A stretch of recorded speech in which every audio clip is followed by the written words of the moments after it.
on this episode of Rebel Spirit Radio. We were showing other coma survivors who perhaps never spoken to anyone about their stories, just what others go through, that they are not alone, that whatever they experience is not a sign of madness. They have not got a mental illness, which they may have been diagnosed with, that what they have experienced, in many cases, people have been experiencing since the dawn of time. When a mystic goes into the deepest recesses of a cave to cut themselves off from the physical world to commune with the spirit world, the things that they are seeking many a time are the things coma survivors are reporting.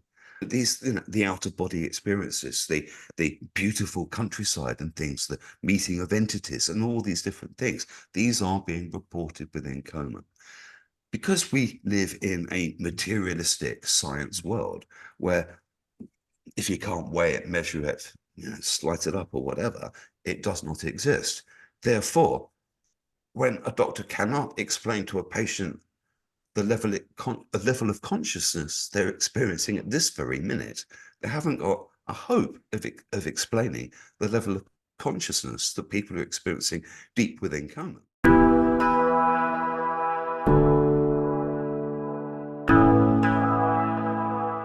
Welcome to Rebel Spirit Radio, exploring the frontiers of spirituality, consciousness, the esoteric, and humanity's sacred relationship with the living earth. I'm your host, Nick Mather, and in this episode I am joined by Alan Pearce, co-author with his wife Beverly of the book Coma and Near-Death Experience, the beautiful, disturbing, and dangerous world of the unconscious. Alan discusses how patients placed in medically induced comas experience alternate realities and the negative effects experienced by patients, including delirium and PTSD, significant drops in IQ, and why this medical practice must change. Also, please be sure to like and subscribe to this podcast on whatever platform you use to listen to or view podcasts. Your support is truly appreciated. Alan Pearce is a journalist, broadcaster, former BBC correspondent, and author of several books. He has contributed to numerous publications from Time magazine to the Sunday Times of London. Beverly Pearce is a former private investigator who now works as an aromatherapist and a practitioner in yoga-based bodywork. Alan joins me today to discuss their recently published book, Coma and Near-Death Experience, the beautiful, disturbing, and dangerous world of the unconscious. Alan, welcome to Rebel Spirit Radio. Hey, Nick, thank you so much for having me. I'm delighted to be here. Well, I am very happy that you're here. I noted to you yesterday that I finished reading your book just the day before, and it was a fascinating read. It wasn't quite what I expected. It wasn't quite what I expected. It went beyond my expectations, I think, put it that way. And I found it at times to be a little bit unnerving as well. So all of that to say, I'm very much looking forward to this conversation. I thought I would ask to begin with, because it's never quite explicitly stated in the book, what was your interest that led you and Beverly to write this book? Yeah, COVID lockdown, I think specifically. Here we are, it's being my wife, a private investigator, I'm a journalist, and we're both doing very little at the early stages of COVID. And I think like a lot of people, we were watching the TV news more than most. And I'm just wondering why so many people with COVID are being placed into medically induced comas. I just wanted to know, how does that work? It must be a wonderful thing. So I just wanted to find out. So I got up, spoke to Google, as it were, asked the question, and I was told that prolonged deep sedation within intensive care, which is how they often like to describe it, is an essential tool in critical care and has been for the past 50 years. It provides a deep, restorative form of sleep that allows nature and the meds to do their job. It gives the patient a fighting chance. That's what Google says. That's what most doctors and nurses will tell you. Long story short, I found out that everything they tell you about coma is wrong. One of the main things they tell you about coma is that the event itself should be a complete blank in your lives, despite the fact that they're always calling coma sleep. Even the word coma is derived from an ancient Greek word meaning deep sleep. So they must be dreaming, you would think. Well, you're not actually dreaming because your mind brain is effectively flatlining on an EEG brain scanner, and yet your mind is incredibly active. So within a very short period of time, I realized that the official story had some kind of holes in it, and I started tracking down coma survivors. And then they were telling me the most remarkable things. It took a while to get people to tell me things, and I was kindly invited to sit in, as it were, on the Facebook coma survivors group, and I could watch what people were posting. And I was just amazed, because this so-called blank in their lives, for the vast majority, it was nightmarish events, sometimes the hospital weaving itself into another reality where the kind doctors and nurses are torturing them, and so forth. Other times, people were having what you would call the classic near-death experience. Beautiful bucolic countryside, meeting dead relatives, stairway to heaven, that kind of thing. That crops up a lot. Others were having nightmarish events, so ghastly, so off the scale, that I don't think the human imagination could really come up with these things that they were telling me. And then, yet more, we're talking of alternate lives, as in some cases, people having lives spanning decades, just like a regular life, with all the usual trappings, holding down jobs, getting married, going on vacation, having kids. And I mean, just completely real. And when somebody tells you of a near-death experience, they invariably say things like, it was more real than reality. Well, that's what everybody within coma is telling me. Everything is so real. So when they get a medical explanation, if they ever get one, and it will be something along the lines of, oh, that's a false memory, or you were hallucinating, or that was delirium, it drives them crazy. It's like they've been on holiday to New Zealand and come back, and everyone says, "No, that's a false memory. You've just hallucinated. You've not been to New Zealand." You doubt everyone's sanity, but people are left to doubt their own. And so suddenly these things are just gelling. And I hadn't thought to write a book at all. But as I gradually got to know coma survivors, and I had a lot of time on my hands, I realized I was onto something truly remarkable. And it boils down to a global medical disaster that ultimately is killing hundreds of thousands of people, has done over the years. It's leaving the survivors to live half lives. And people are visiting realms that I don't believe anybody's ever visited before. It's as if coma is opening a doorway to other levels of existence, other realities, other dimensions that people have never explored before. Over to you, Nick. Yeah. Yeah, there's a lot there. And that's one of the reasons why the book was so absolutely fascinating. And you begin the book with this story of someone who had lived one of these other lives. And, it was a little bit of a trick, I think, because, it's like, oh, I think his name was Nick, actually, that, he lived in this town, had this experience. I think he was married with a kid. And then, oh, but that's not real. This is what's real. And, that really sort of shook me. The fact that these people are having these alternative lives. And what's so scary is what you had mentioned is that for them, the memories are real. Oh, it's beyond real. You see, you take Nick's case. Here was Nick, 35-year-old, really good looking guy, well built, having a really quite nice life.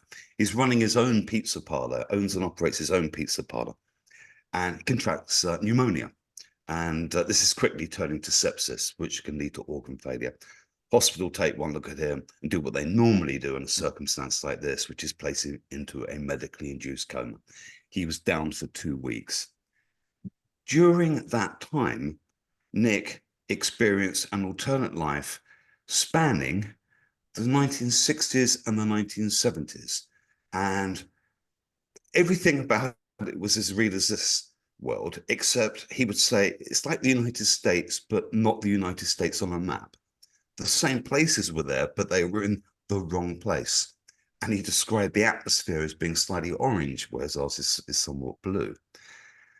Within his time, he got called up to serve in the army in an alternate Southeast Asian war. And when you talk to him about his time there, his combat tour there, The thing that strikes him most is that his fingers and toes were constantly wrinkly from the wet, that they never ever dried out. He's got that level of, experience of things, and that's the sort of thing that would stick in someone's mind, and it's stuck in his. And he moves on. He's out of the army. He has a succession of jobs. He moves to a small town in the American Midwest, settles down, meets a girl. They have a baby girl. Soon after, their relationship breaks down. He's not caring for himself. I think he possibly has a heart attack. Next time he opens his eyes, he's on a hospital ward, and there's all these people, and they are over thrilled to see him back. And he doesn't know who the heck these people are. I guess they're calling him Nick, and he doesn't even know who Nick is. And there's this very attractive woman at his bedside holding his hand, claiming to be his fiance, and he hasn't got the first clue who she is. And he's wondering, where's my partner? Where's my little girl? And here's the thing. He, in time, will accept that that was an event from within coma, not that he can understand it, but he can't really remember his past life in the same way that we remember our past life. And he's almost having to pretend to be the Nick that people expect him to be, because he's a very different Nick. The one in the coma was brilliant with his hands. He worked outside. He lost toes to frostbite. This Nick, the pizza parlor Nick, and he wouldn't even know how to change a light bulb. And yet, here's another strange thing. The pizza parlor Nick, now in this world, having come back from that world, has brought back with him a whole range of mechanical and electrical skills that he never had before. He can't just automatically do something, but he can turn his hand to it and find it remarkably easy to do those things. That's one example of an alternate life. Others can be really, really strange. I mean, well, that's not strange. One person told me she spent 100,000 years on the bottom and top levels of existence. On the bottom level, it was all mud and funny creatures, and on the top, it was all ones and zeros, and that she flitted between the two. People are recounting the most remarkable events within coma. When you look at the things that they are experiencing, you will find parallels elsewhere, such as the near-death experience. Nowhere can I find an example where someone's been living this life, taken a pause from it for, say, a fortnight, gone off, had 20 plus years somewhere else, a complete other life, and then come back and resumed this one. That's just unparalleled anywhere. And it is the sort of thing that people within coma, when you can get them to talk, will tell you about. And I spoke to others who are not in the book, who wanted to talk about having a family in this other world, and they just couldn't bring themselves to do so because they're just breaking down. The emotions, the love and the loss that they're left with. And the hospital, no way of dealing with this. So if you do ever talk to someone afterwards, as I was saying before, they just think it's a false memory, effectively a form of mental illness, and you're left on your own. And mostly, no one even gets any form of explanation, and they just think they have gone mad. They themselves have had a unique experience, which means they've lost their mind. Whoa. Right.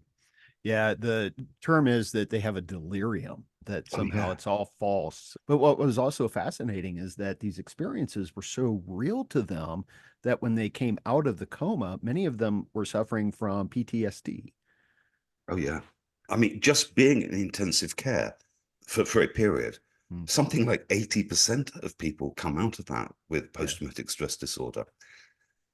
When people come out of coma and they eventually speak to someone down the line and they try to talk about whatever's happened to them as best they can, often because of the symptoms, the flashbacks, the inability, they're not wanting to leave the home, all these different elements that add up to post-traumatic stress disorder, they're given whatever the current medication is for that. And it's okay. I mean, why are they getting PTSD? They're getting PTSD because they've seen and experienced horrendous events within their coma. The clinicians, however, are convinced they've got their PTSD because intensive care is quite a traumatic environment. Therefore, here's the irony, to avoid that traumatic environment, they knock them unconscious, then putting them into these nightmarish worlds. But they don't know that. And when they try and bring somebody out of a medically induced coma, it's not like in a movie where they're going to wake up and drink coffee and say, "Hi, what year is this?" It's not like that. They they first of all, they don't even know who they are. One person told me she didn't even know what humans were, Mm. and there's no one they can relate to. I'm going off on a tangent here because just trying to put myself in the mind again of how these people feel, how Nick would explain to himself what he's seen. When he talks to a doctor, they're saying, yes, it's PTSD. Oh, yeah. So I was going to say, so they're bringing you out of a coma. And in many cases, people are fighting and they're thrashing. And what they're trying to do is realizing perhaps that they're in this world and they want to hang on to this world and they want to grasp anything they can of this world. And that involves pulling all the tubes out of their body, their faces. There's blood going everywhere. Sometimes they're biting people. The nurse's instant reaction is to put them back down again. So once more, right, they're trapped into this world. And one nurse described it to me, bringing someone around from a medically induced coma. It's like for the ward, the nurses on the ward, it's like passing a hand grenade with a pin pulled out from shift to shift, because sooner or later, someone's going to have to let go of that handle and it's going to go bing. And no one wants to be that person. So they just keep knocking them out. And that's why so many people spend much longer than they ever should do, even if they shouldn't be in the coma in the first place, so much longer in one because they can't bring them out of it comfortably. Yeah. Yeah, when I was reading the book, I'm currently living with my best friend, and I don't remember how far I was into it, but I made a point of telling her, please make sure that I am never placed in a medically induced coma. Oh, if I were younger, I think I'd have it tattooed on my chest. Yeah. No coma, no sedation. Yeah. I would definitely go for that. And if I thought any of my loved ones or anyone I didn't even Yeah. like for that matter was going to be placed into one, I would Yeah. argue the case. And I would say this, this statistically, this can happen to any one of us. Mm-hmm. If we live in the Western world, the developed world, we've got 2 to 3 chances of being in intensive care in Oh. our lives. I've actually been in once, so maybe I've got 1 or 2 more to go. Under the current way of thinking, they will invariably deeply sedate you. Part of the reason is financial because there's a shortage of staff, etc., and they think it's expedient, the way to go. They will sedate you. So if it's likely to happen to absolutely any one of us. So if you're listening and suddenly it starts happening to one of your friends or family and they say we need to put them into a coma, say, okay, but can you provide any evidence explaining why this is a good thing? Because actually they can't. Right. Now, we explore this at every level. I mean, be as a private investigator. If she can't find something, it's fair to say it doesn't exist. We spoke to the editors of the medical journal, The Lancet, and we said, can you point us to any articles you've published advocating prolonged deep sedation in intensive care? Took them a few days, came back to us and said, hey, no, we haven't published any. Wow. And you think, well, that doesn't make sense because it's standard medical procedure. They said, look, you're more than welcome, have access to our archives. And we plowed through the archives, there's nothing in there. These people saying, yes, we do this. People saying it provides the deepest form of sleep without backing that up. And I might as well just mention this. It's called sleep. Time now for a nice sleep. Your husband is sleeping deeply. When you switch the brain off, it hasn't got the luxury of going through its circadian rhythms. If it's not doing that, you're not going into REM sleep. Therefore, you're not dreaming.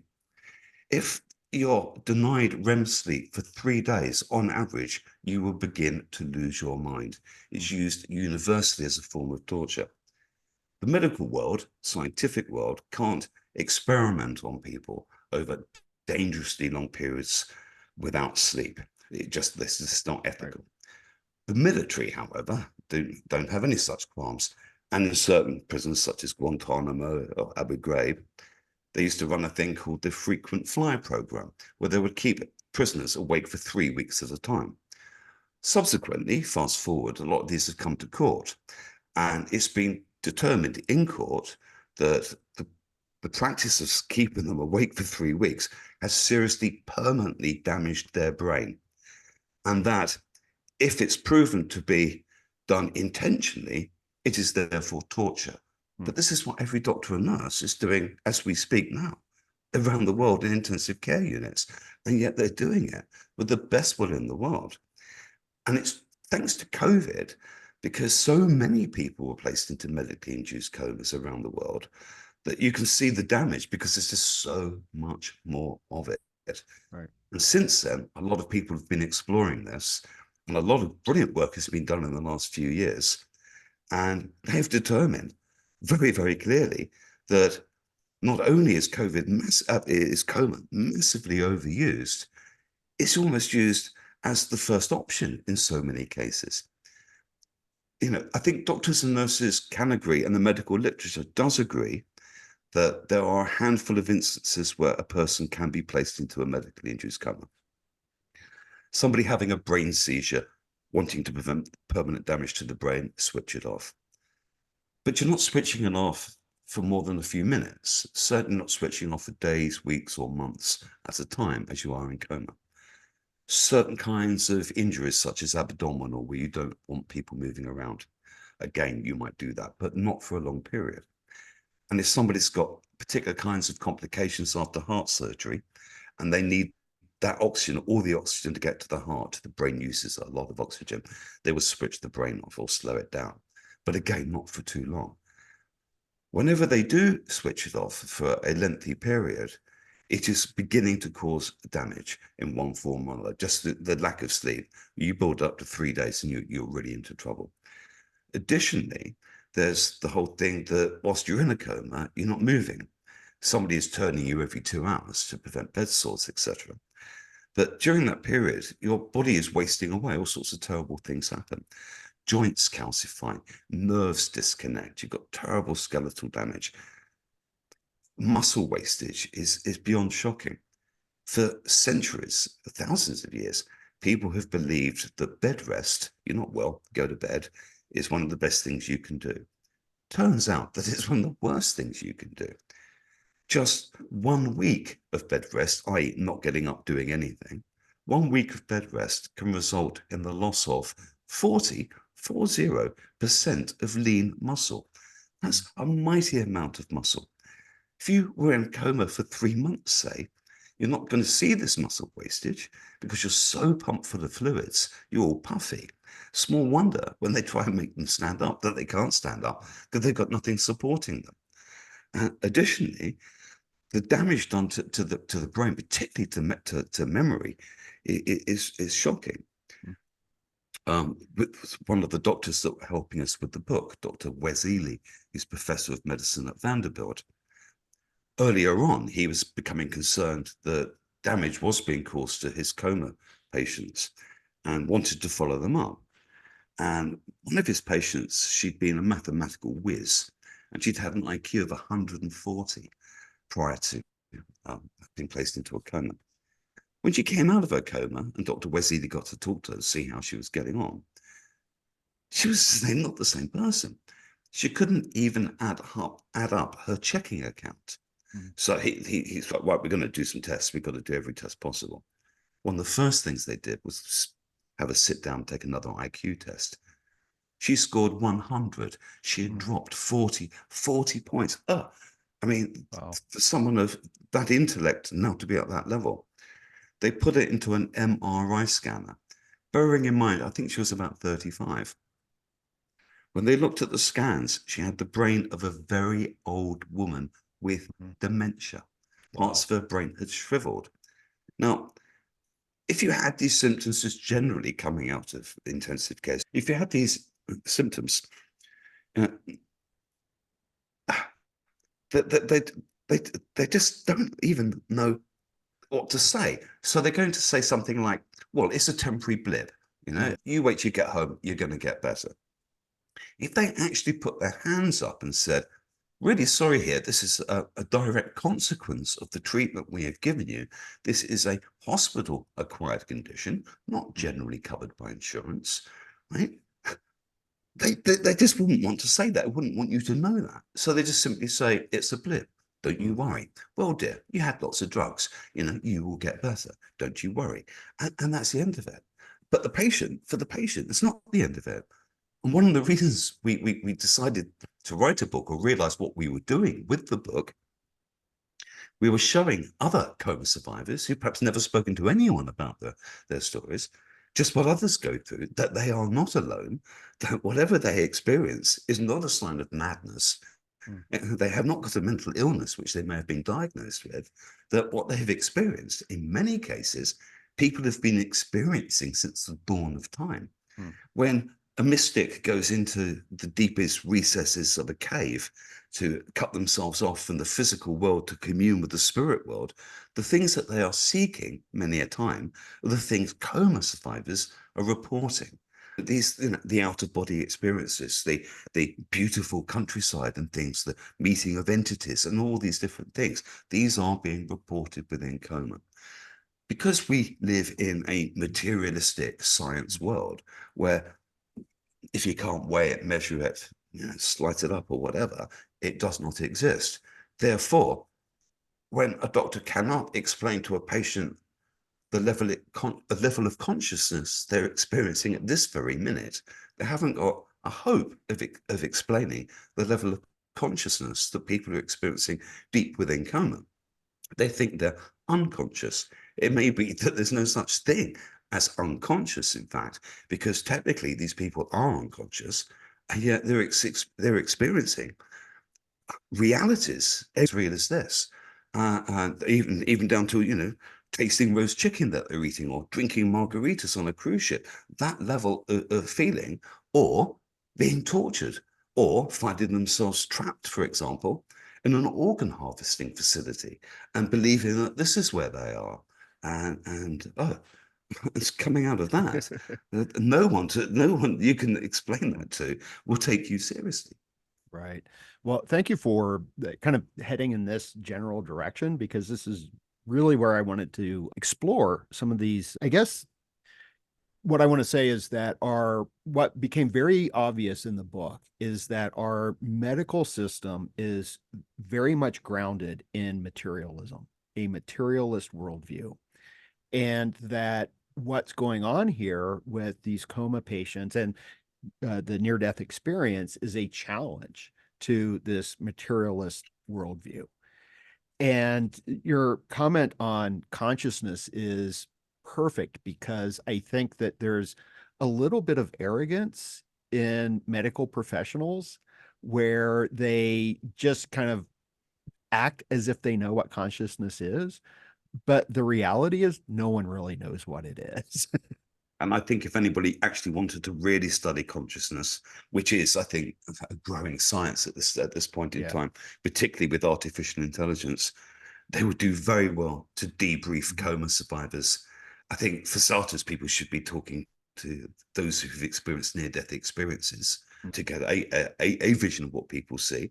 For sure, people are experimenting with DMT, which is Right. the main component in the Amazonian mystic brew ayahuasca, and they're doing this in scientific terms. And they are finding that people are going to other realities, that these are not dreams. It is more real than anything like that.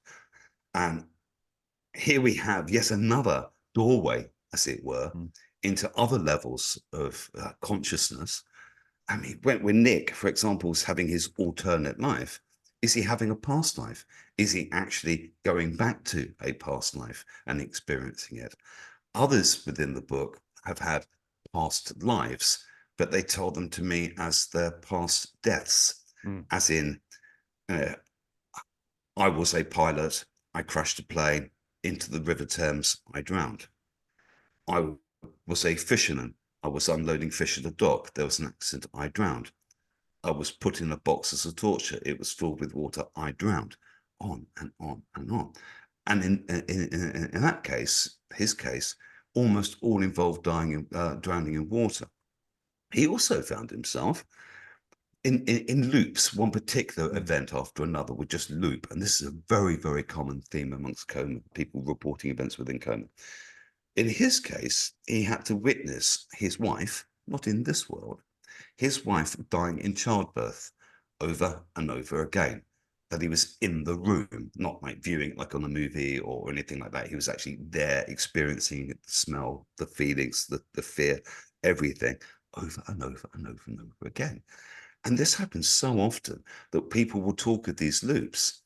And in many senses, when you look at the near-death experience within coma, I mean, the classic version, I mean, you could say they've gone to heaven, because in many cases that is where they appear to be going.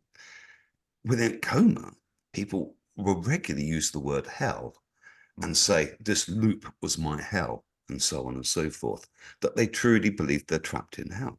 When they come out of this, and okay, they've had no help, no one's explained it to them, there's been no debrief. When they go to sleep at night, their dreams have somehow become become lucid in many ways, so that they're really back there in that dream. And they don't want to sleep. They do not want to be back in that world. They will do anything to avoid that world. And therefore they don't sleep. And that has other knock-on effects with their memory, their balance, their irritability, all sorts of other things. And they just cease to be the same person again. And the knock-on effects are just so remarkable. I mean, just take the drugs that they're pumping people full of. You know, a very, very popular one is propofol, which is the drug that was said to have killed Michael Jackson, the king of pop.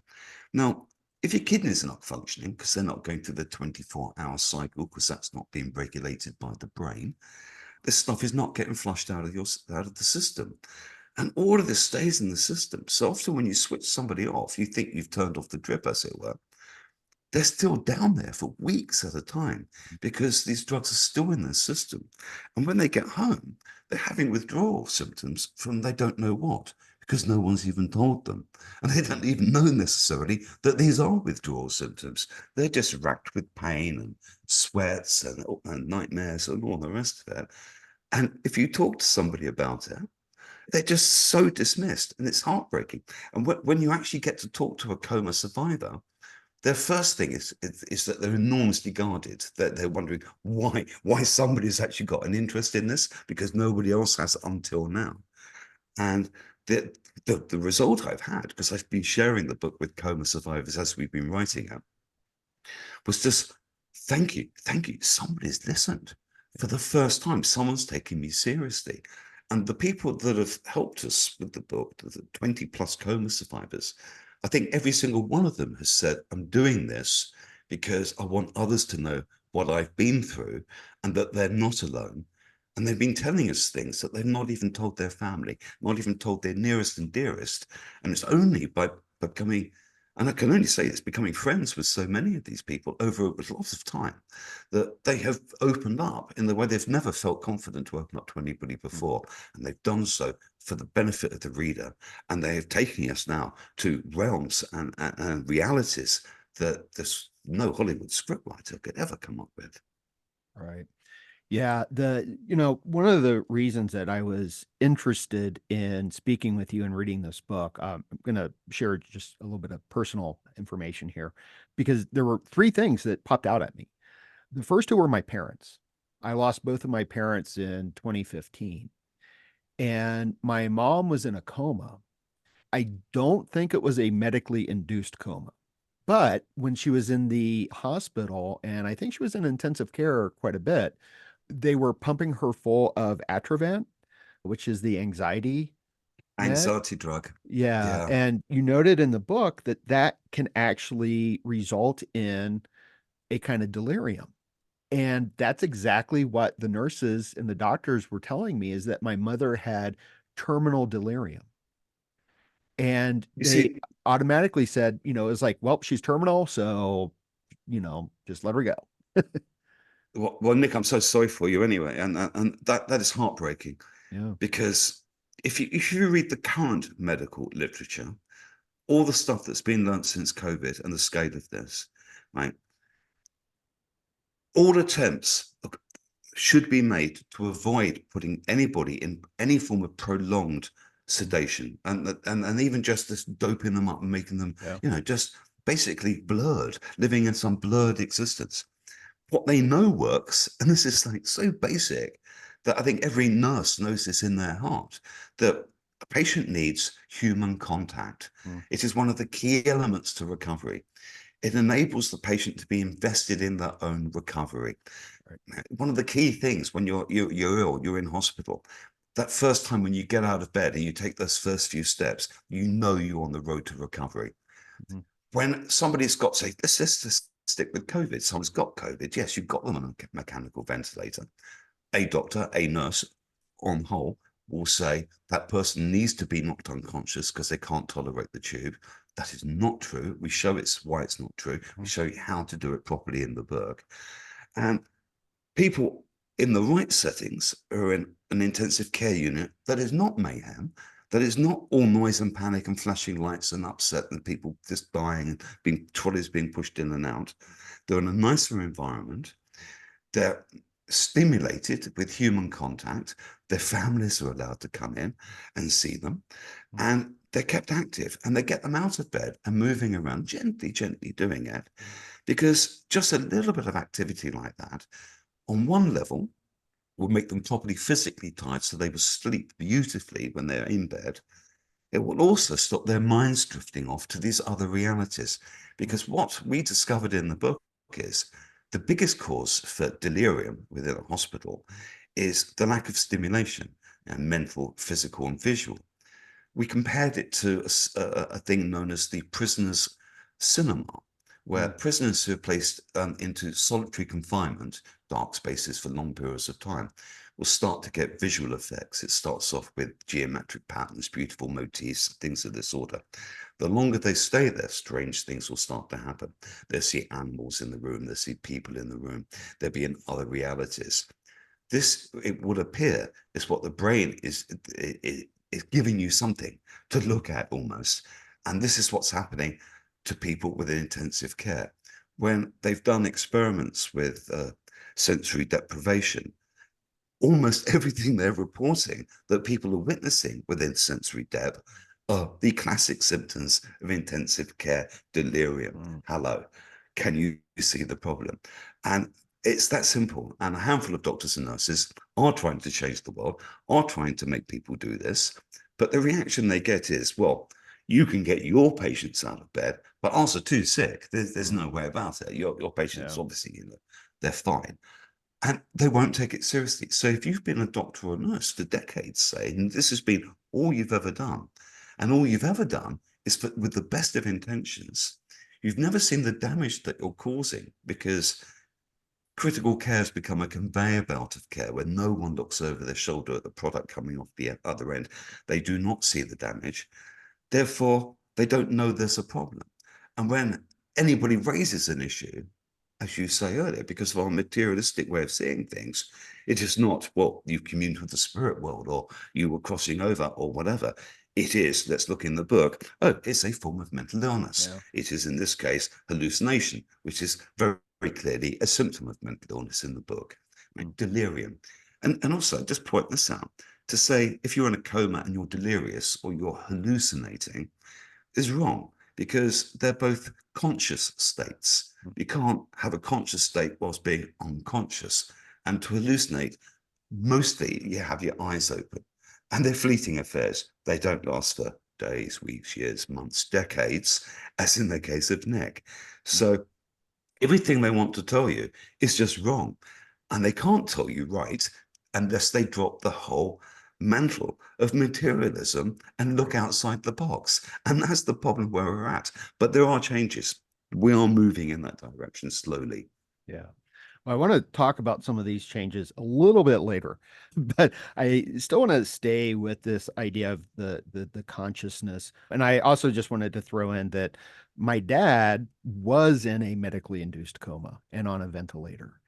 And what you wrote in the book was that people tend to become, I don't want to say addicted, but they become reliant upon that ventilator. But with the process that you mentioned, that if you don't keep them under, that doesn't necessarily have to happen. That it doesn't, because well, modern ventilators, you know, originally there were great clunky things that did the breathing for you. The modern microprocessor controlled ventilators, they allow the patient, a conscious patient, to initiate the pace of breathing. And all it is, it's just like having an electric bike or something running up a hill. It's just giving you that little spurt. And it doesn't take too long. Like in the same way, When did we last stop to think about our rate of breath? We haven't Right. thought about it for ages. And quickly, people get into that mode. And you just do it so gently. Yeah, you give them something to decrease any anxiety. And then you have a loved one holding their hand and say, hey, you're doing great, and so on. And before you know it, people are sitting upright. Because of COVID lockdown, we couldn't go to the Mhm. hospitals we would have liked to have visited. So doctors and nurses were sharing with us video. So we've got video of people sitting up in bed watching a Nicolas Cage film whilst on a Mm. ventilator. We've got another one working on a laptop, running a business. And I got video sent from Brazil where COVID patients on mobile ventilators are playing volleyball in the intensive care unit. Mm. And that also helps raise the air in the unit because there's something happening. There's something kind of fun and interesting. And it just, and also just, you're all in it together kind of feeling. When you walk into most intensive care units, it must be like being in a sci-fi movie where everybody's just in stasis. Mm. And there's no job satisfaction for the nurse in that. And those that have got stuck in these roles, they don't like to change. There's a Mm. horrible joke that has it that those that work in intensive care are simply just gardeners because Mm. all they ever do is tend and water the vegetables. No one ever got into nursing for that. People have got Right. stuck that way because that's what the hospital administrators say, you must do this. And we looked at the cost of all of this because this is the argument, we haven't got the nursing staff to give the 2-to-1 patient ratios that we had pre-COVID, da da da. The longer somebody spends in intensive care, the more it costs. The Mhm. longer they're on a ventilator, it costs more. If you're knocking them out, they're in there a lot longer. So the sooner they get to leave intensive care, the cheaper that is for that unit. If you can have them walk out and go home and perhaps even go back to their life quite quickly, right? There's no extra costs down the line to that healthcare facility. They're not backwards and forwards seeing the doctor. They're not trying to get treatment for PTSD. They're not trying to have their aches and pains solved and trying to get their memory back and being told they've got dementia and all the rest of it. People can actually get on with their lives. A vast number of people that come out of coma think, I'll go back to my job. And I gave the example of the maths whiz. Well, there's no way she could go back to her job. And many of the people I've spoken to have felt that they'd lost their own confidence in their abilities. And soon their employers spotted this loss of confidence and they went out of the picture. Equally, an awful lot of relationships this end because the person comes out and okay, bearing in mind they've been in hospital, they look okay. They sort of act okay. But inside, they don't feel okay. They feel that they're like, I don't know, in the plot of Invasion of the Body Snatchers, Mm. that nothing is right. Everything is glitchy. These people are not the people I knew before. I'm expected to behave this way, but I don't feel that I should behave this way. And the knock-on effects for people and the loss of finance that results in and the destruction of family life and homes all Mm. down the line. It's just truly remarkable. Yeah. Yeah, I wish that I had this information when my parents were in hospital. Because one of the things I learned, especially with my mother, was that what she needed was an advocate because she couldn't really advocate for herself. And so if the families have this kind of information, Yeah. they can push against this model of treatment that isn't really a treatment and is doing more damage than No, than good. no. And we'll probably circle back around, but since we're here, let's talk a little bit about the alternatives. I think that the short way of thinking about it is the awaken walking, which is what you were just talking Yeah, about. yeah. Yeah. I think sometime in the 1990s, there was a nurse in Salt Lake City called Polly Bailey, and she was working on an intensive care unit. All her working life, she had been taught to put people into a medically induced coma. It's the way to go, the best thing, the kindest thing. And like everybody else, she didn't get overly friendly with the patients or the family because it can lead to heartache. So you just don't do this. Mm. But she was from a small town in Utah, and a family came in. Their daughter was in a coma, and they were from the same small town. They didn't know each other, but they had so much in common. So Polly Bailey got to know these people. Eventually, the young girl is discharged and she's released home. Polly goes to see her. Oh dear. Polly is horrified. She's like looking at a zombie or something. She's just not the person she ever was. And she goes back and tells her boss, I think we're really doing some damage here. And Polly's really top nurse. She's really taken seriously. So she's tasked with thinking outside the box, trying to find another way of treating patients. So she gathers all the medical literature, and there's nothing about weaning people off early. There's nothing at all. There's nothing about post-traumatic stress disorder. There's nothing about delirium, which is what everyone's calling these events within coma. Nothing. So she just starts to think, I'm a nurse. What do I like to do? I do this because I like people. And they do put people on ventilators, but they bring them around as fast as they can, but gently so. And they haven't got a time to get lost into these nightmarish worlds. And they did things like pet therapy, and they had physical therapists come in and doing all sorts of things. And they turned the ward into a really kind of nice place to be.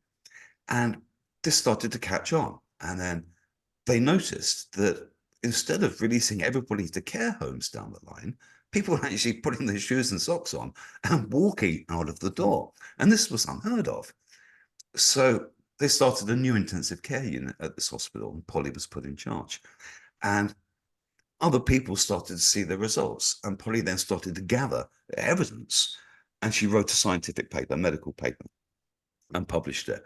The first one ever. And a whole bunch of other people who've been thinking, I really think we're doing harm here. I don't think we're doing good at all. Read her paper and then started adopting her policies. And this is the way things were going. This is the 1990s. Bit by bit, it was becoming apparent to a lot of the really long-term skilled people from intensive care that they were seeing this damage. But then COVID struck, and then all the best practices were just thrown out of the window. And people who'd been skilled and lifelong devotees to intensive care were burning out under the sheer workload. Plus, too, that they're having ethical dilemmas because the hospital system is saying, we can't deal with this many people, knock them out, put them on a vent, knock them out. And morally, they were just like, no, we don't want to do this. And so they were burning out. And, long story short, the suicidal feelings and, substance abuse, relationships breaking down. People left intensive care and never returned. Within the very short period of COVID happening, they built special intensive care units that never existed before. They had to fill the gaps of all the people burning out. And they brought people in from all over the hospital. The people had no idea how to run an intensive care unit. And they were just told, knock them out, knock them out. And that's where we've got to now. But it's only, come back to this, because of COVID, that there was sheer scale. It's very, very hard to say how many people. But if you think that within the Western world, if you were taken to an intensive care unit, there's an 80% chance that you would have been placed into medically induced coma. That is an awful lot of people. And the medical literature is actually clear about this. In fact, they should make more of it, that it is obvious that more people died in COVID because they were placed into medically induced comas than should have died otherwise if they had stuck with what is current medical procedure and was at that time. These people would not have been knocked out. They wouldn't have gone through the horror. They would have been invested in their own recovery. But people were overwhelmed, and no one's actually, you can't pin blame here on anyone as such. One nurse described it as we were in virgin territory with no map, and we just didn't know what to do. And we just all kind of got together on places like Facebook and WhatsApp and wherever. And so, how are you dealing with this? And we said, people would say, well, we've just do what we always did with acute respiratory distress syndrome, ARD patients, which is invariably fatal, which is make them comfortable, knock them out, put them on a vent, and let's see what happens. And that's where we are today. And yet there is the medical literature, but the medical staff who are running intensive cares now, They're so knackered, they're so worn out at the end of the Mm. day. They haven't got time to read up on all the medical literature. They're lucky if they can get a pizza in the microwave, and all the rest of it before they fall asleep on the sofa. Um, they are worn out, and it's universal. Mm. So I can't blame anyone. There's no blame in this Right. book at all, Right. other than the system. Right. And all people need to do is wake up and read the current literature. Yeah. I find it absolutely fascinating, this idea that many of the COVID patients, what was actually killing them wasn't necessarily COVID, but the treatment. Yeah, I know. You know? I mean, within the book, there are doctors who've effectively put their hands up, and not necessarily COVID, but Mm. said, "Yeah, I Yeah. have killed patients." Others said, Yeah. "We dread to think of the harm we have caused to Right. patients." Right. And when people wake up to this, it's done in the strangest ways. It's not as if, okay, some managed to read the papers that were published. Others discovered in the strangest ways. I'll give you the example of Christine Perm, who's a physical therapist working in intensive care, which is a rare thing in its own right.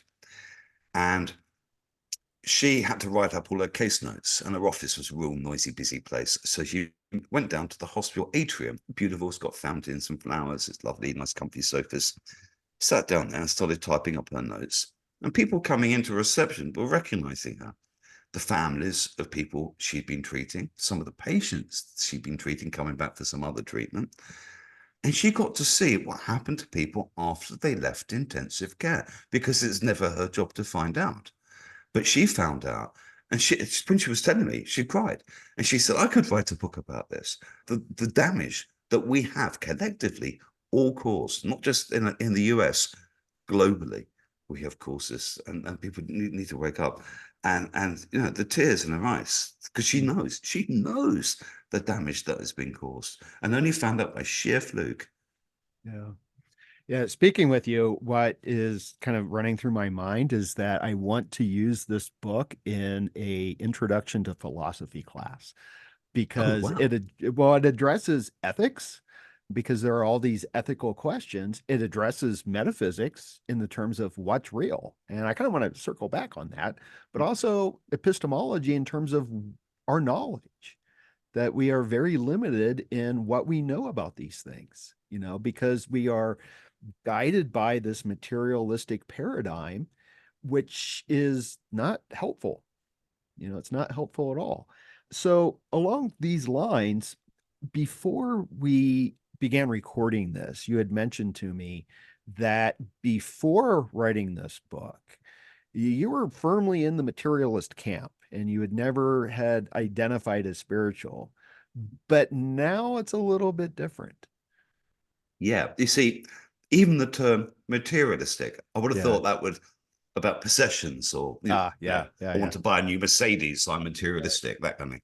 I never even thought of it in these terms. That's how much of a virgin I was in this world. My background is foreign affairs, so I've sort of covered wars and disasters and things like that. And I've never really stopped to think about these things. It had been to me along the same lines of people saying, seeing fairies in the garden or Yeah. something, if I stopped to think about it, which I probably never did.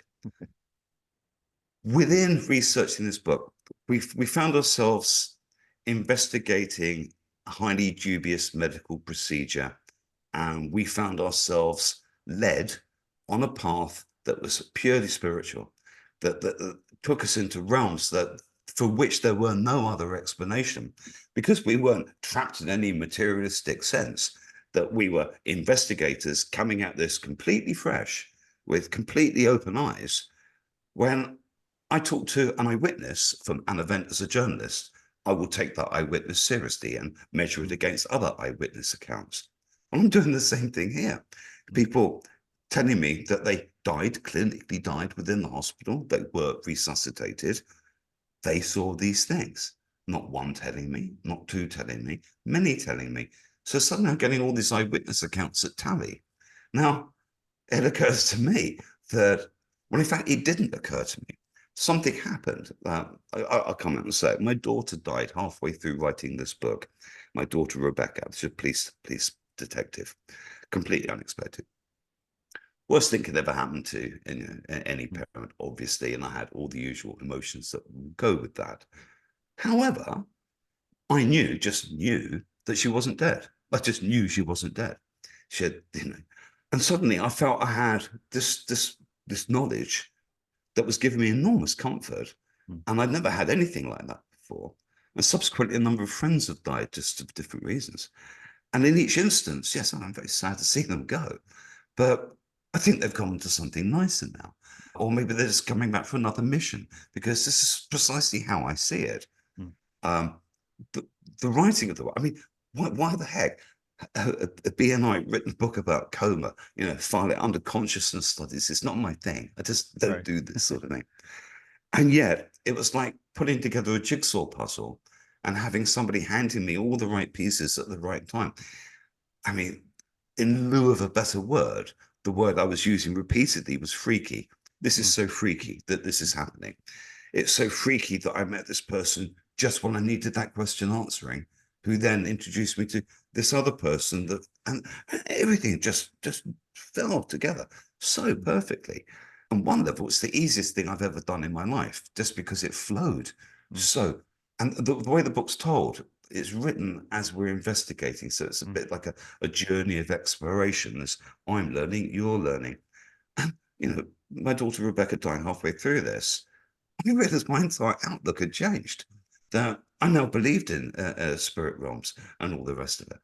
And we had done a lot of exploration, things you can do. Okay, so we took psilocybin, for example, because we wanted to experience certain things people would tell us, such as the all-pervading energy that exists around us. And people within coma regularly saying this, people with DMT, people in near-death experiences.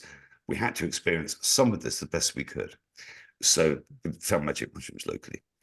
Oh, yeah, well, yeah, 100%. I am experiencing what people are telling me. And the energy that people talk about, this is obvious. It's just so abundantly self-obvious that now I've seen it, I can't unsee it. I can't unknow now what I know.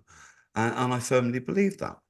And at some point soon after Rebecca died, I mean, I wasn't writing for a bit, and I think I had a near-death experience while sleeping, in that I found myself in a tractor beam of powerful light, and the thing I knew about it, in the same way that the energy was abundantly self-obvious, this place was abundantly self-obvious. I knew precisely where I was.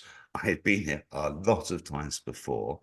I had the sense that, yeah, in the past I was very happy to be here, thank you. And this instance, I'm not, because if I've got a mission, and this again would seem nuts from the pre-book me, if I had a mission in life, it would be to actually research and write this book and get the story told.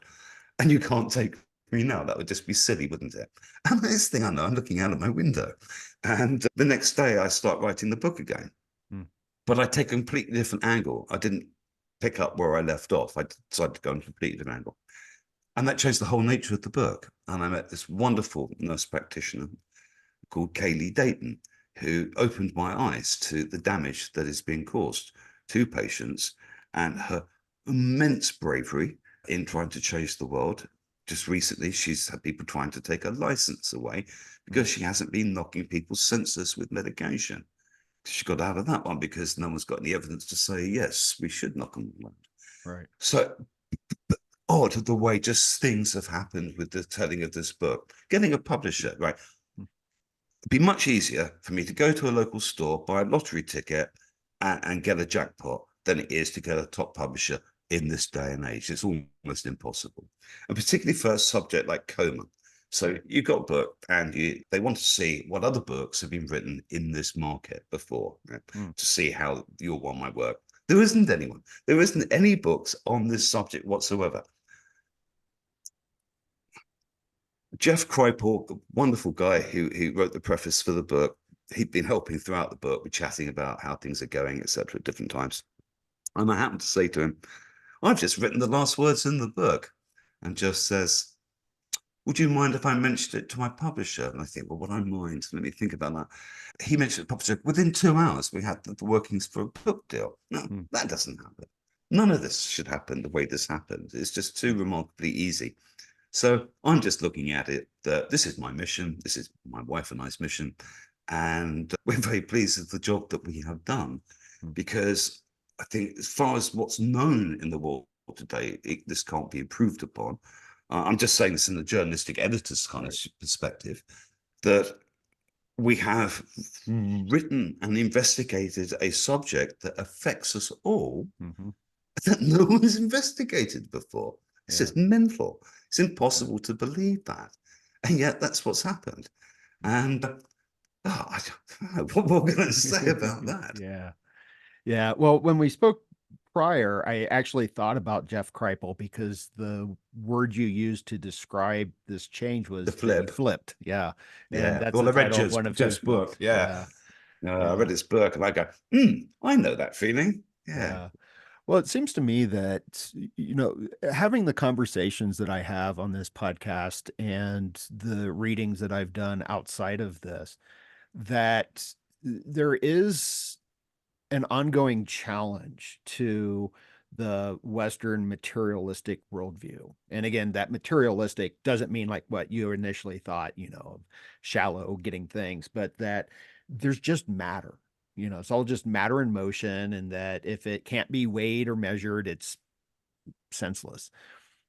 But it's coming from all these different perspectives and all of these different areas. And I found your work, touched on so many of them. And it had a real application to why this is so important. And it's so important because people are suffering. I mean, the meaning of life for most people, the meaning of life is what? It is we live, we die, full stop. Therefore, let's go fully materialistic, gather as much wealth, have as much fun or whatever as we can in this time. And that's the end of it. Given that I have flipped and I now believe that this is one mission of many, and I will no doubt come back, although a bit worn out, I wouldn't mind a break. If that is the case, where I'm almost losing my train of thought here, because it's, just ask me the question again, Nick. Oh, well, I don't know if I actually asked a specific question Okay. as much as I was making a comment, but it was just this idea, and you do this in the book where because you start with the experiences that people are having in these medically induced comas, and then it shifts to consciousness. And so you have the near-death experiences, for example. And the medical response to that is, well, it's just the brain kind of closing down on itself, and that's why people see this tunnel of light, and there's nothing to it other than that. But yet people are having these out-of-body experiences, that they are getting information that they should not be getting when their brain is flatlining. You mentioned a little bit of some of the reincarnation studies that have been done, especially Ian Stevenson. And so you have, from all these disparate areas or different areas, of people saying, this materialist paradigm, there's something that's not quite right with it. And the way that I've always expressed this, and I have mentioned this many, many times in the podcast, and I'm basing this on the work of Thomas Kuhn, The Structures of Scientific Revolutions, that, science operates on a paradigm. And what he wrote was that what creates a new paradigm is an anomaly, something that the paradigm cannot answer.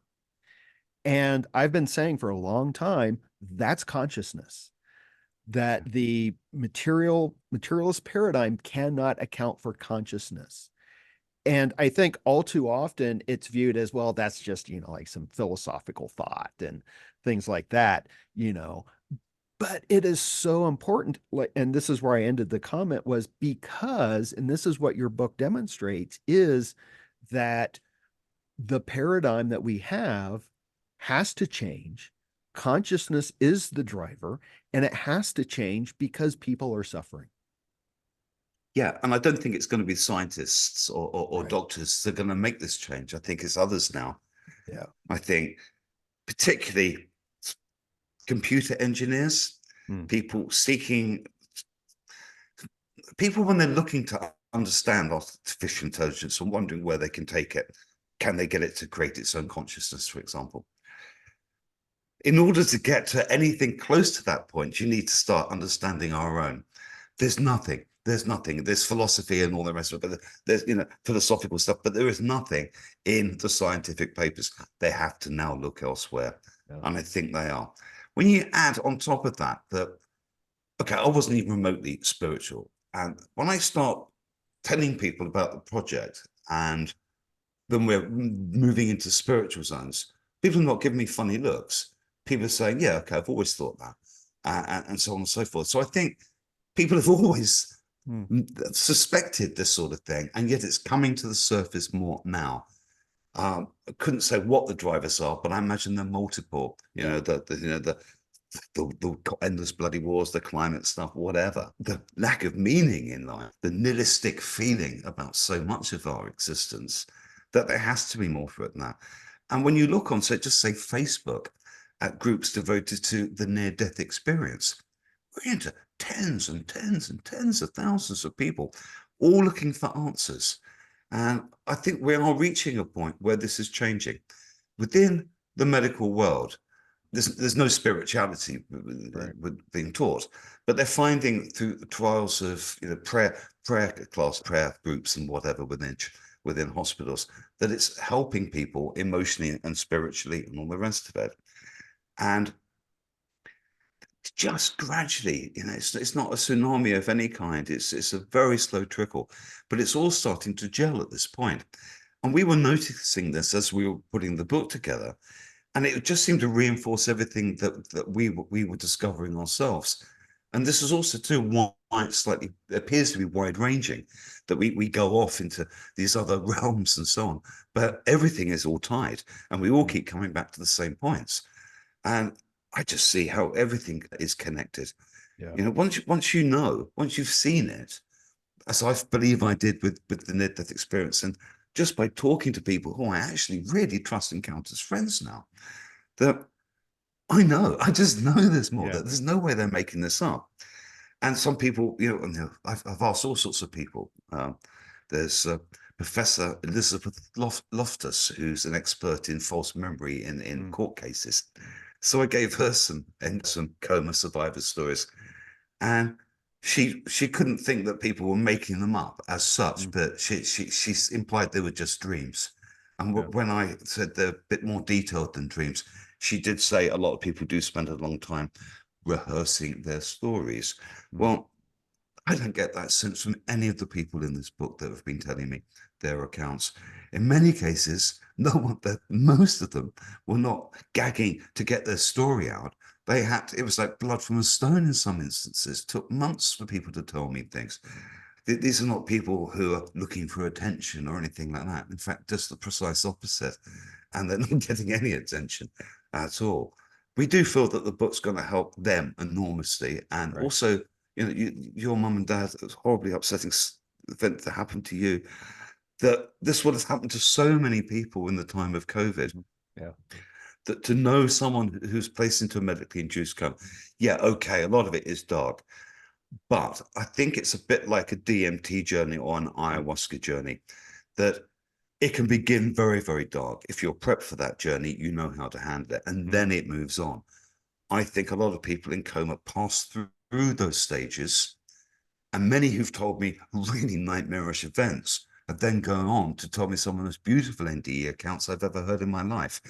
So I would say to anyone who lost someone in a coma that at the end they had the most beautiful experience. And I just know it.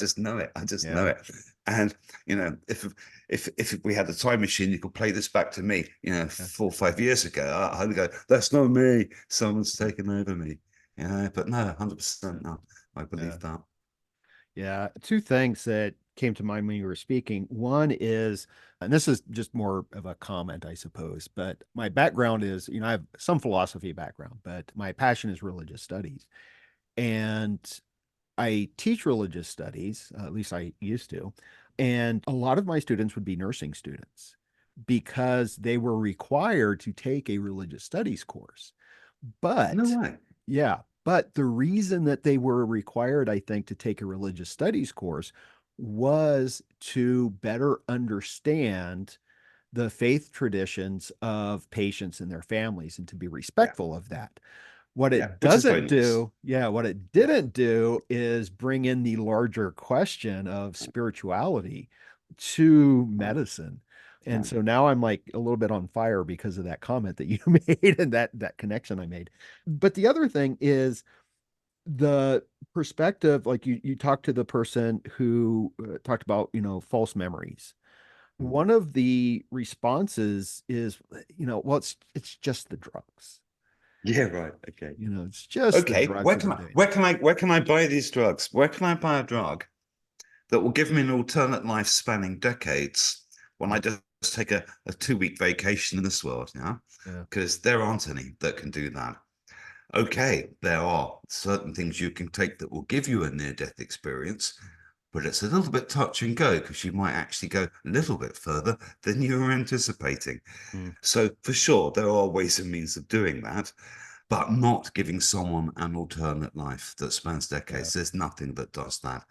And, you know, there are clearly similarities between events within coma and those within certain psychedelic substances. Mm. Patently, that's happening. A key element of the brain is switching off the default mode network, and that controls our conscious reality. This is clearly happening with ayahuasca, with mescaline, with all sorts of things, LSD, psilocybin. It has been demonstrated that it switches off within coma, which is leading to an expansion of consciousness. Mm. Coma, it's not like a one size fits all thing. It's different things to different people. Some people, let's supposing someone who was carrying a lot of weight, who had a history of recreational drug use, would be a lot harder to knock out than a little old lady with dementia who would take a tiny amount to knock out, to send to the deepest depths of coma. Therefore, some people are just bubbling beneath the surface, and others are as close to death as you can get.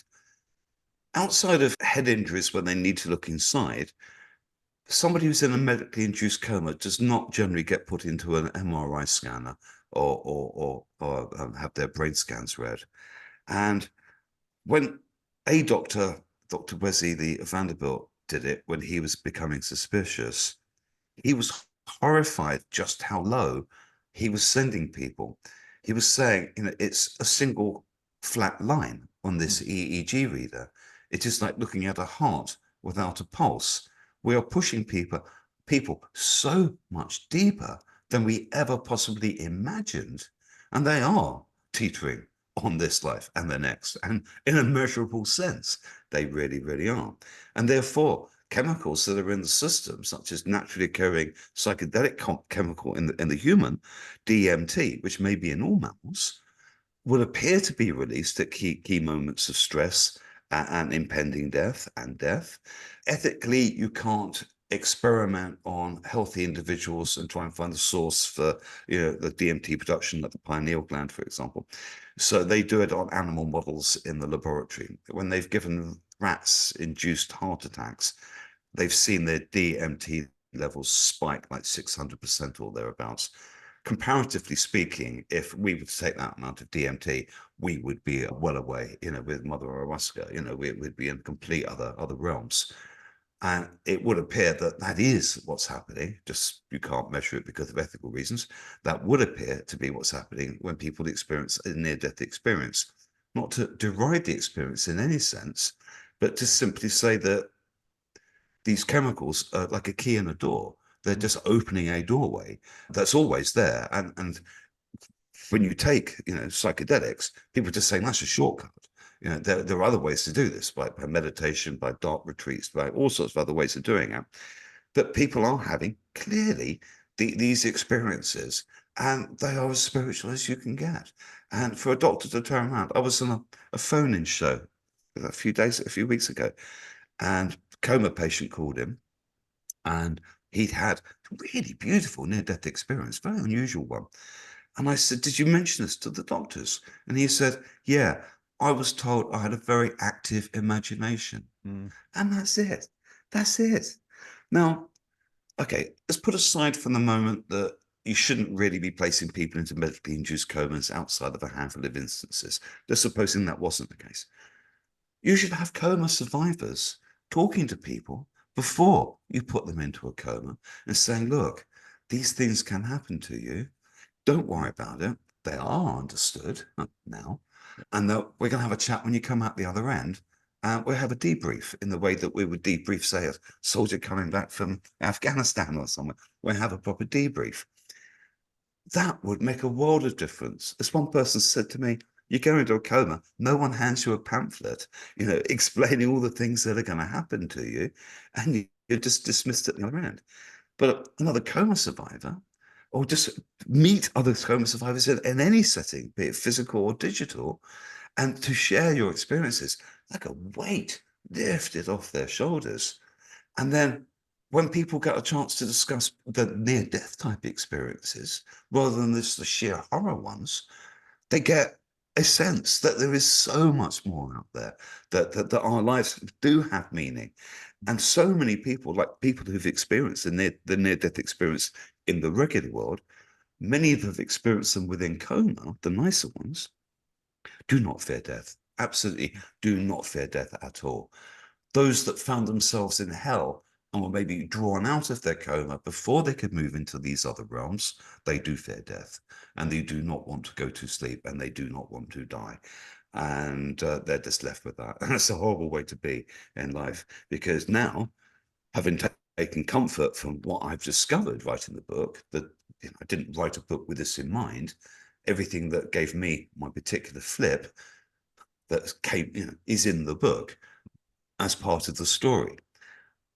I think people are waking up to that. And if people within coma could see that they are part of something that people have been seeking since the dawn of time, and you happen just sadly to be living in a world now where you are treated with derision, and skepticism, and told you're mentally unwell or away with the fairies. That's your misfortune to be doing that now, because at another time you may have been canonized as a saint for the things you saw. Yeah. Yeah, it's the model that you describe in the book is kind of the model that I hold, and it's the brain it acts almost like a receiver or a filter, Yeah, and it's yeah, fascinating because I always assumed that if someone were to take like a psychedelic, their brain would be on fire, it'd light up all these things, but it's just the opposite. It kind of closes yeah. down a little bit to let more information in.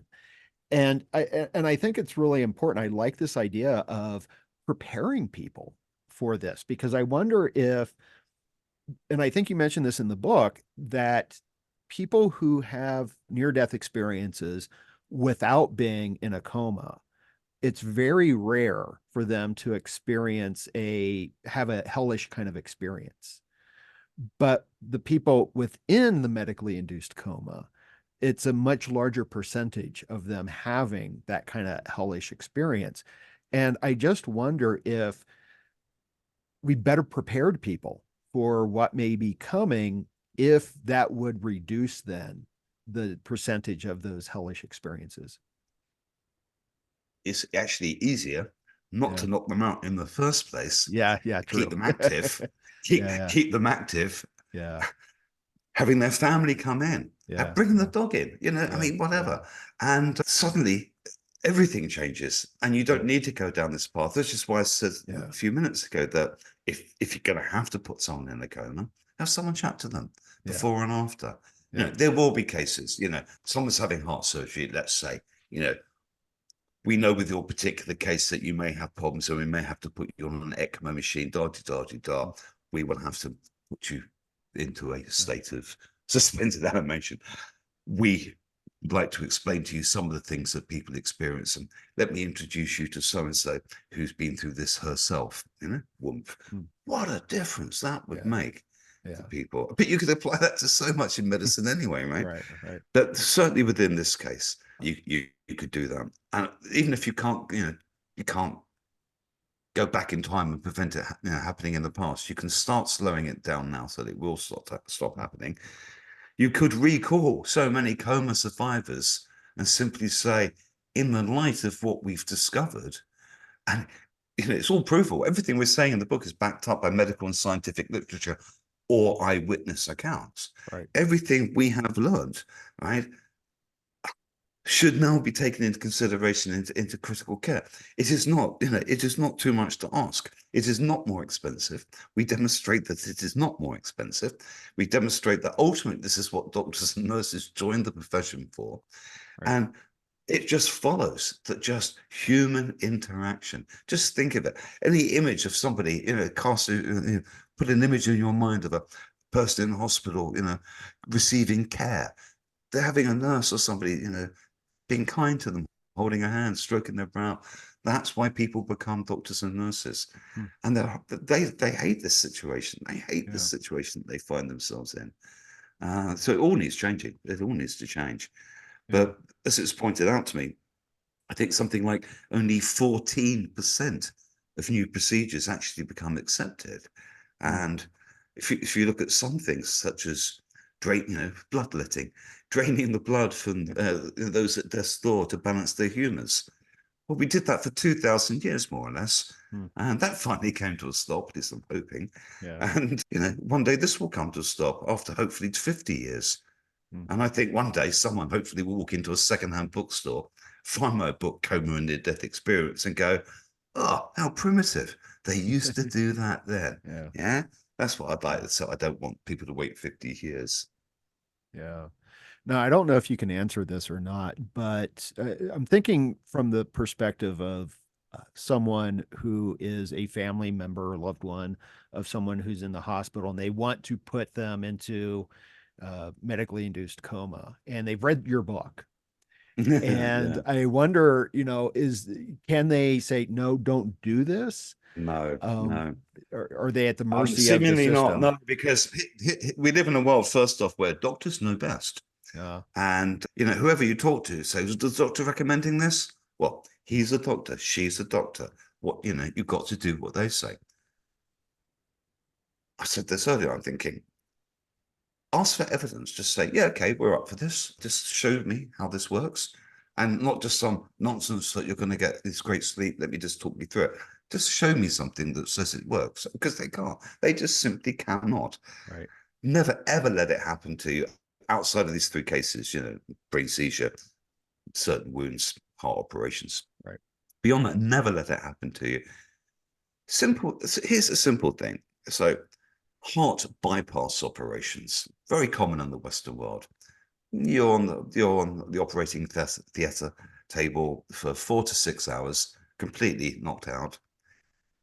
What they don't like to talk about is the cognitive damage that people suffer from just 4 to 6 hours. You'll Mhm. notice more and more doctors are not so keen to give people general anesthetics. They'd rather try and get things done on a local. More and more people are reporting brain misfunction following it. There have been studies, some of which are mentioned in the book, that there is just this cognitive damage that they're never the same again. And often because these operations take place later in life, if someone comes out of it and they're like, can't remember their children's names, 2 months later, well, that's early onset dementia. Mhm. That's it. Sorry, pal, that was your problem. Nothing to do with the hospital, by the way, not a hospital quiet condition. So no one wants to talk about it, but it's there the whole way Yeah. through. But if they can wake up and they can reduce the number of people spending time unconscious on an operating theatre table, they can wake up to that. They can certainly wake up to the fact that the same drugs which are causing that much damage in 6 hours are going to cause immense damage in 6 weeks or three Mm. months or what. They need to wake Yeah. up to that. And it's kind of obvious. Yeah, well, that was my third thing. My aunt had surgery on her neck, and it was after that that she was diagnosed with dementia.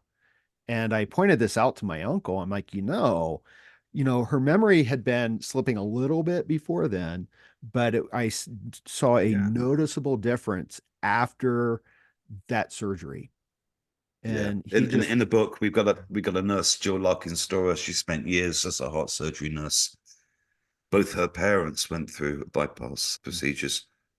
She says no one wants to talk about it. They all know the damage. They all know the damage. And she had to move on to something else in time. They are aware. So it's not a great quantum leap to go, short levels of sedation, long levels of sedation, would there also be a problem? Well, obviously. It's just a case of waking people up. So if you've been doing this for years and years and years, I think I was starting to say this earlier, you're less likely to change. If you're entering the profession now, you're going to be reading the newest literature. It just stands to reason. For some reason, things like ICU delirium are not taught in medical schools. The whole notion of prolonged deep sedation is not taught within schools. It's shown that we need to do it for this or that, not outside of that. All of this will change as more and more people come into the profession.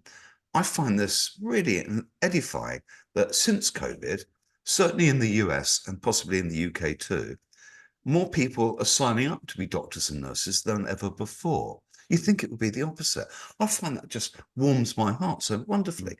And, intensive care for so many doctors and nurses, it's like the special forces, it's the sharp, pointy end of medicine. And it attracts a lot of people. Well, there's an awful lot of reading to do since COVID that will really bring you up to speed. And already, I mentioned Jill Larkin-Storer. She trains now nurses for critical care in Maryland.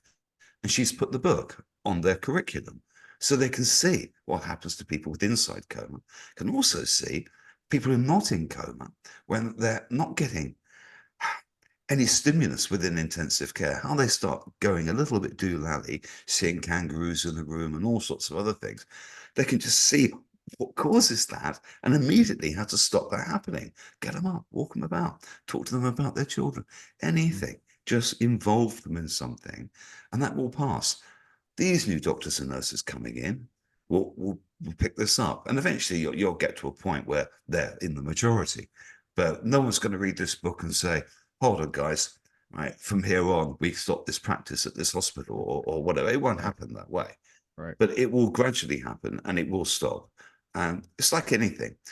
If something's shown to work and shown to have beneficial effects, people will be attracted to that. People will find out about that by various means, not just our book, all sorts of things. And that's ultimately what will bring about the change. But just left to the doctors and nurses who are too busy to see the damage they're causing, that change won't come about. And I think, because of COVID, because a private eye and a journo had very little to do, and that we investigated something that looked a little bit fishy, we've discovered something that no one was going to tell you. And we've shown how doctors have been fobbing you off for years. And now you will have an explanation for what you're suffering from if you've survived a coma. If you've lost someone in a coma, you'll be able to put it in the perspective of did they need to be there in the first place? And if they didn't come out of that coma, quite likely what they've been through towards the end and how wonderfully beautiful that was. And, people who've helped us with the book and the Danny Painter, who's doing the voice for the audiobook, her husband just died just before she started recording. She felt that the book had helped her bring peace to her life. That in the same way that I flipped, and I now know we don't die. My daughter did not die per se. She felt a comfort that she hasn't been able to find from any other source, and she's been looking. She's actually quite a well-known actress in South Africa, so doors are open to her, religious, spiritual leaders. And she said the book helped her more than any of them. So I'm really heartened by that. Yeah. And I mean, this is why we're doing it. We want, as a journalist, don't do this for money. As a journalist, I want to share information. And where possible, I want to help people. We know that if we contribute to this medical procedure coming to a halt, we have helped save in future millions of lives, not just in death, in terms of death, but in terms of shadows of half lives, that people just say you've got Alzheimer's and, don't worry about it, you'll get better or whatever, or this is the way it goes. Just dismissing people. Not necessary now, and if you've been in a coma, you're listening to this, and you can't get your friends or family to understand, or you don't even have the first clue how to tell them, get them to read the book. and the book will do the explaining for you. And I mean, Nick, you're very, very good. You've actually read the book. So, and you've said lovely things. Thank you so much. Oh, of course. It was I was looking forward to reading the book, and like I said, I found it very fascinating, but also unnerving. But it's hopeful. I think, like you said, that it gives people this knowledge that there is something more. And, it's just tells me that we just have work to do within the medical system. Um, Yeah, yeah, yeah. I'm thinking this is just the start. I yeah, think we've, in a sense, opened a doorway that people mm, haven't even peered through before, yeah, and now that it's time for other people to take this on. There's no way we're doing another one. right, No right, way we're right, doing Coma and Near-Death Experience 2. That's not going right. to happen. But there is now ample opportunity and evidence presented very clearly in the book for others to take this further. Hmm. And there's so much that we can learn, both in consciousness studies and in the care of Yeah. patients. Yeah, absolutely. Well, it's on the forefront of a new paradigm, and hopefully it's going to usher us through that door or help usher us through that door. And I know in the back of the book that you give resources for people where they can go, like if they've had coma or for their family members, things like that. Yeah, we thought, I mean, it's vitally important. I mean, the Yeah, whole thing about sharing information is to make sure people can find all the information that they need. right. So we can easily put, you'll see at the back of the book, we list every Facebook group that we think will help, for example. Yeah. The medical and scientific literature, we just list it at the back of the book. It's all kind of indexed, but there's 20 pages of that Right. that stand up everything that we say in the book. And mostly we're not really saying anything. We're having other people tell their stories and they're saying things. We're doing a kind of, I think, pure journalism job on Right. this. We're letting other people tell their stories and we are presenting the evidence. And you can Mhm. see exactly where the evidence is if you want to go and follow that up and read that entire paper from beginning to end and Yeah. so on. So yeah, it's all there. It's all Right. in there. Yeah. Now, typically, I know that we're about out of time here. Now, typically, I always end by asking two questions, and I don't know if these questions are necessarily appropriate because one, I always ask, well, what do you got coming up next? Which is Oh okay, but the other one is I always ask if there is a place where people can go to find out more about you and the work. yeah. So I don't know if you want to share that or a Oh yeah. resource for people to go to. Yeah. I really hate it when you read Mm. a book or something or you read an article and you can't get in touch with the writer or the journalist. It Yeah. really, really annoys me. I'm a journalist. People with stories to tell are the lifeblood of my profession. So yeah, you can most definitely contact me. Okay. If you write to me, I will guarantee I will write back thoughtfully. May not be immediately, but I will most definitely do that. Easiest way to find me is to type the name of the book into Mhm. a search engine. I have my website, which is my name, Okay. Alan, Alan, Pierce, Pearce, alanpearce.com. Okay. And on there, you'll see a way of contacting me Okay. and I will be in touch. I'm not big on social media. I used to teach Yeah. people not to use social media because it's unsafe. Yeah. And B, as a private investigator, would use social media to track people down. So Okay. we don't use social media too much, but you can Okay. certainly contact us by email. Okay. Perfect. Well, I'll put a link into the your website and also for the book as well. I always do that. I'll put it directly from the publisher, and then I usually do bookshop.org because that's a nice collective of independent book owners, bookshop owners, Good. rather than Important. Amazon. Jeff Bezos is rich No, enough. absolutely. Everybody support their local bricks and mortar bookstore. It is Yeah. vitally important. When it's gone, it's gone. Yeah, yeah, for sure, for sure. Well, Alan, thank you so much for your time today. This was a very enlightening conversation, and I'm so grateful to have had the opportunity to speak with you.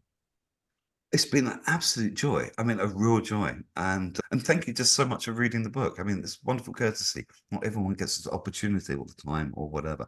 So I'm really thrilled. And we got to discuss the book properly. Really, really lovely day today. Thank you so much. All right, well, thank you. And that's a wrap on episode 133 of Rebel Spirit Radio. Thank you so much for listening or watching if you're part of my YouTube audience. If you like what I do here on Rebel Spirit Radio and would like to support my work, and please support my work, then consider becoming a patron. You can find the link for the Patreon in the show notes or video description.